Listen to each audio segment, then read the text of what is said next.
It was a signature of director Roman Vignoli Barreto to sign his films with an epigram from the Bible. He was a Bible scholar, and because of that, he was always drawn to the moral core of the stories he told. He always sought a corollary in Scripture that he'd use to open and close his films, using the chosen excerpt in place of the standard finite. Vignoli Barreto was extremely prolific during the 1950s, directing 17 films during the decade, several of which were international prize winners.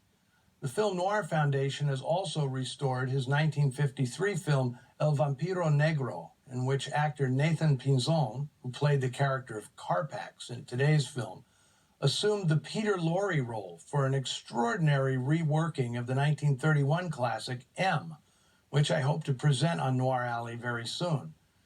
Vignoli Barreto's feature film output declined in the 60s as he divided his time between theater and television. My hope is that our revival of these two films will lead to a reappraisal of his work and the possibility of more of it being made available. Part of the director's legacy includes his daughter, Anna, a doctor, and two sons, Daniel, an accomplished visual artist, and Raphael, a renowned architect who's designed buildings on 6 continents.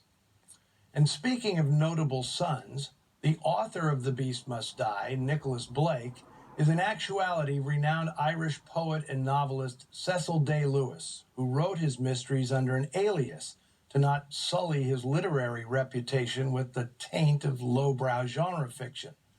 I especially enjoy how this film retains Day-Lewis's in-jokes about the disdain cultured people had for mystery fiction. It didn't hurt Day-Lewis's reputation, however. In 1968, he was named Poet Laureate of the United Kingdom. And yes, he is the father of 3-time Best Actor Oscar winner Daniel Day-Lewis. Well, on the subject of sons, I want to give a nod to a couple of significant actors in The Beast Must Die, Eduardo Moyano and Umberto Ballado, who played the boys, Marty and Ronnie. These two kids are the emotional heart of the film, and their guileless innocence is a stark and heartbreaking contrast to the menagerie of self-centered and miserable adults surrounding them. Moyano is especially effective as his brief presence in the film is so strong it makes Ibanez Mente's quixotic quest for revenge entirely believable. Need I add that this story would not have been made in Hollywood in 1952, where the notion of Ronnie being the killer and Felix taking the rap for him and then committing suicide, well, there's no way that gets through the production code office. The Beast Must Die was made again in 1969 as Que la Bête Meurt, one of director Claude Chabrol's best. His coolly cynical take on the French bourgeoisie was a marked contrast to Vignoli Barreto's more hot-blooded handling of the story. The tale was also resurrected last year as a British television series, transforming Felix Lane into a black woman and Nigel Strangeways into a cop with post-traumatic stress syndrome.